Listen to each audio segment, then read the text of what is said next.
بسم الله الرحمن الرحيم والفجر وليال عشر والشفع والوتر والليل إذا يسر هل في ذلك قسم لذي حجر. یو بهترین میاشت چې هغه امید دی چې سبا نه او بله ورځ شروع شي ذوالحجه. په اسلام کې د دې میاشتې ډېر اهمیت راغلی دی. ابو عثمان النهدي رحمه الله یو تابعی دی، هغه فرمایي كانوا يعزمون 13 صحابه کرامو زمونږ استادو د دین مشرانو د 13 به ډیر تعظیم کو. 13 لس ورځې یو عشره، یو عشره د رمضان اخیری عشره اعتکاف سے پکې راځي. دویمه دا اوس سبانه او بل ورځ چې کوم عشره د ذوالحجې د اول ورځې د اختر د لسمې د اختر د ورځې پورې چې د ذوالحجې لسمه راځي دا عشره، او دریمه عشره د محرم اول عشره. دا ډېرې بهترین عشرې دي. الله رب العالمین قرآن کریم کې فرمایي والفجر وليال عشر، قسم دے په سبا او په لسو شپو. حافظ ابن کثیر رحمه الله فرمای وای دا لس شپې چې الله په قسم کوي دا عشر ذوالحجه د ذوالحجې د میاشتې لس شپې دي. ذوالحجه ته ځکه وایي چې حج پکې کېږي، د اسلام عظیم او پنځم رکن چې هغه حج دی هغه په دې کې ادا کېږي. د دې میاشتې که نور فضایلونه یو انسان خبر نشي او دا یو حدیث واوري دم کافی ده. رسول الله صلی الله علیه وسلم حدیث فرمایي پر روایت ابن عباس رضی الله عنهما. حدیث امام بخاری رحمت الله علیه، امام ترمذی رحمت الله علیه راوړي. نبی کریم صلی الله علیه وسلم فرمائی ما من ایام العمل الصالح، دسی ورځې نور نشته چې پاغې کې نیک عملونه الله ته ډیر خوښي د دې لس ورځونه. الله ته په دې ورځو کې اعمال خوښ دي، یعنی دا ورځ قرآن شروع کیږي اعمال، عملونه برست راشي، تلاوت عمل دی، دعا عمل دی، روزه نیول پکې عمل دی، دعا پکې عمل دی، ذکر عمل دی، جمعات کې کېناستل عمل دی. دې ټولو ته اعمال ویل کېږي. په دې ورځو کې الله ته ټول عام عملونه د الله ته د نور ورځو نه ډېر خوښ دي. د صحابه کرام تپوس کې چې ولل جهاد فی سبیل الله، دا الله رسول علیه الصلاۃ والسلام په دې ورځو کې دا نور عملونه لکه تلاوت، نفلونه، روزي، صدقې دا د جهاد نم ډیر غوړي دي. جهاد خو په اسلام کې یو مقام لري. رسول الله علیه السلام ورته فرمایي چې په دې ورځو کې جهاد هم ستا نفلونو ته نشي رسیدلی، جهاد ستا تلاوت ته نشي رسیدلی، جهاد ستا ذکر ته نشي رسیدلی. دا ورځي سنا ورځي لس ورځي دي د الله رب العالمین بندګانو ته ورکو. سو وخت تلاوت ده، سو وخت ذکر ده. ذکر څه دی؟ سبحان الله ذکر دی، الحمدلله ذکر دی، الله اکبر ذکر دی، لا اله الا الله ذکر دی، په نبی علیہ السلام درود شریف ویل ذکر دی. ټول خسته خسته ذکرونه دي. یو وخت سره دی لور کې بیا دعا وکي، بیا نفلونه وکي. یو مجاهد ډیر غوړه دی، خرج بنفسه وماله فلم يرجع من ذلك بشيء. هغه مجاهد به ډیر غوړی چې په دې ورځو کې جهاد تلاړ، پیسې خپل دي او مال خپل دي او نفس خپل دي، واپس را نشي شهید شي. نو شهادت په دې ورځو کې غوړه دی، خو د شهادت نه علاوه د جهاد نه په دې ورځو کې نفل غوړي. یعنی جهاد سره یو عمل هم نه برابرېږي. خدا ورځ دومره قیمتي ورځ دي دومره چې د مجاهد د جهاد نه په دې ورځو کې صرف په دې ورځو کې تلاوت نفلونه ذکرونه دعاګانې عام اعمال تهجد دا ډېر غوړي او دې زمونږ استاد په شانتي کمزوري ایمان والا خلک چې جهاد هم نصیب کیږي نو په دې ورځو کې اعمال وکړه د جهاد د ډېر اجر لري تلاوت د جهاد نه اجر ډېر لري رسول الله عليه الصلاة والسلام خپل فرمایي فاكثروا فيهن من التهليل لا اله الا الله ذکر ډېر وکړه لا اله الا الله دې یو ټیم ورکا په دې ورځو کې د مثال په تور بزان مقرر کا چې زبا هر ورځ زلزل لا اله الا الله وي والتكبير زلزل الله اکبر وي والتحميد زلزل الحمد لله وي دا ذکر له یو ټیم ورکا دومره چې مې نه پوره کړی تر هغه پورې بزد جمعات نه نوځم یو ټیم ولور کمازیګر یا غرما یا سحر چې تکم وخت کې وزګار رسول الله عليه الصلاة والسلام صحابي د ابن عباس وې د لس عشره چې به داخل شوي دومره خواري به په دې ورځو کې د اعمالو کوله چې پاسېدو نه بوته دون نفلونه به و دومره تهجد به وکړه چې ستړی بشي نو دی ورځو ته الله رب العالمین دا فضیلت ولې ورکړی دی حافظ ابن حجر رحمه الله فتح الباری کې فرمایي وی وجه دا ده چې په دې ورځو کې الله غټ غټ کارونه را جمع کړي دي یو حج په دې ورځو کې راځي عرفه په دې ورځو کې راځي شیطانان په دې ورځو کې وشتل کېږي قربانی په دې ورځو کې کېږي منا په دې ورځو کې ده مزدلفه په دې ورځو کې ده او ابراهیم علیه السلام خپل بچي په دې ورځو کې ذبح کاوه زمونږ استاد مور هاجره رضی الله عنها هغه په صفا او مروه د بچی د تند د پاره منډه په دې ورځو کې وایي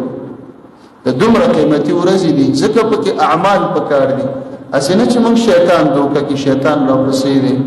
په لهویات او په عباسیات د ورځې تیرې نشي بندګان پکې وشي د الله رب العالمین عبادتونه په دې ورځو کې تکبیرات پکار دي تکبیرات الله اکبر الله اکبر لا اله الا الله والله اکبر الله اکبر ولله الحمد دا تکبیرات دو قسم راغلي دي په دې ورځو کې یو مقید دي چې مانځه پسې به وي اخو د عرفه د ورځې نه شروع کی منځونو پسې او لازمی چې به وي خامخا هغه د عرفه د ورځې نه د اختر نه یو ورځ مخکې شروع کی او یو په دې لس ورځو کې عام تکبیرات دي په لار چې روانه وایي هغه د اول ورځې نه شروع کیږي نه سبا نه او بل ورځې عام وایي لار کې روانه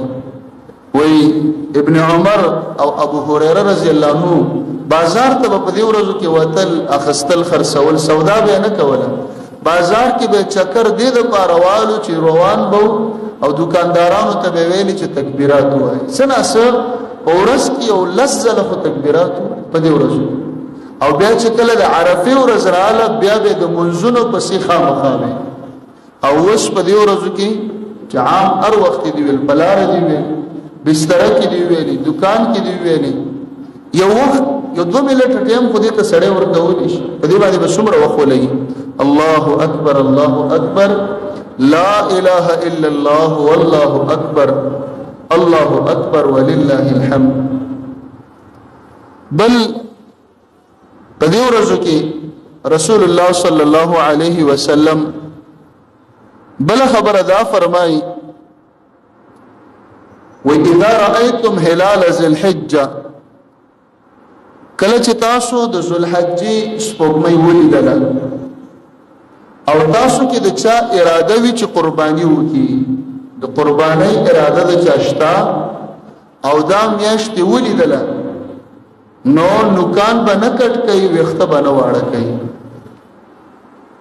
موږ تاسو سره ان شاء الله چې سبانه ورځ پکې د اخیری امید دې چې سبا اخیری ورځ د ذوالقعده اخیره شي او بل ورځ چې بیا د جمعې ورځ سبا جمعرات ده کنه د جمعې ورځ اوله د ذوالحجې شي نو سبا زیارت هم دی د جمعې لپاره هم سړی تیاری کوي نوکان کټ کول برېت واړه کول د ترخونو ویښته د نوم نه لاندې ویښته دا ټوله صفایانې سبا مکمل یو روایت نه معلومیږي که څوک قربانۍ نه کوي د قربانۍ وسم نه لري انسان دی په یو حال باندې نه الله بچاله وس ورکړي چاله به نه ورکړي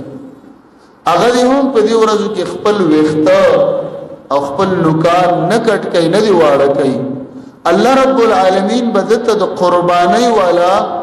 او الله سورج ویښته واړه نه کی د قربانۍ عمر اجر بدته ورکړي زمونږ د الله رب العالمین په در کې څه کمی دی بیا پکور کې چې څومره کسانی په دې کې یو پلاری هغه واقداري مشري زمونږ استادو معاشره د سیده یا پلار مشري چې پلار نه ورور مشري نو دا ورور سرپرست دا پلار سرپرست دی کور ته یو ساروی چې راوستل شو په کور کې د مثال په تور 15 ورونه دي او 15 واړه واده کړی دي پلار لاړ یو ګډه واغست نو د دې یو ګډ پر واستلو چې دا 15 واړه بچی د پلار سره شریک دي خرچات کانا پینا ګټ او تاوان اخله پخله نغره دا شریک دي نو دا یو ګډ د کور د 15 واړه کسانو نه کافی شي صحابه کرامو هم دسی کول کور ته یو مال راوست کدسی چې کله نا کله زمون معاشره کې دي شورونه په یو قلا کې په یو کور کې خوشيږي خدا ارچا سرمایه خپل ده ګټ او تاوان خپل دي نغره خپل دي خوراک خپل دي نو صرف په یو گیټ نه نوځي اوزي کور قلا یو ده خوشيږي د هر چا تاوان او ګټه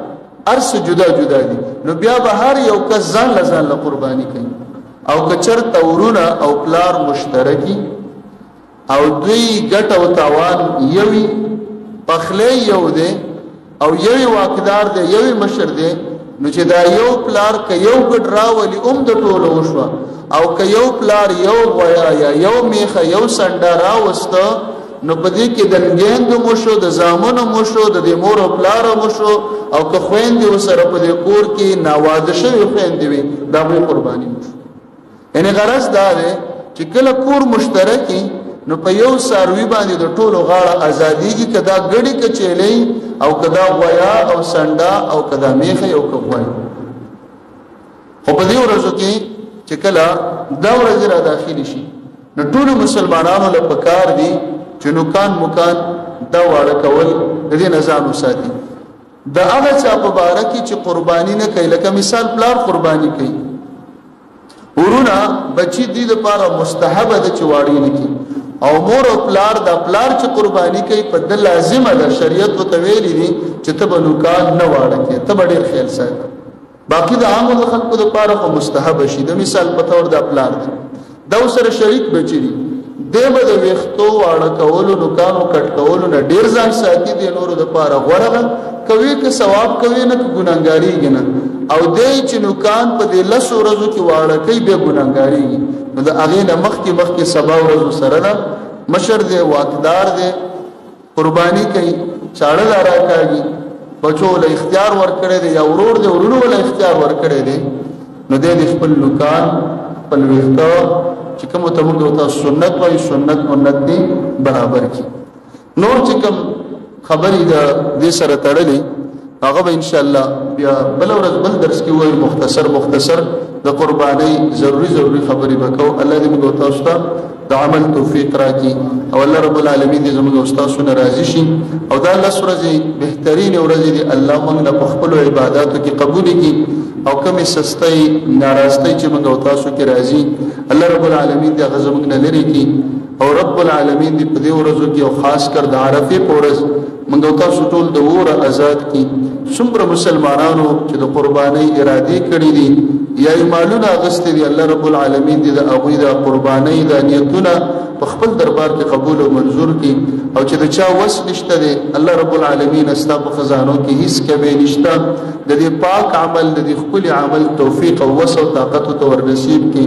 الله رب العالمین دې موږ او تاسو ته جنت الفردوس راکړي او الله رب العالمین دې موږ او تاسو د اور او د عذاب قبر نه بچ کړي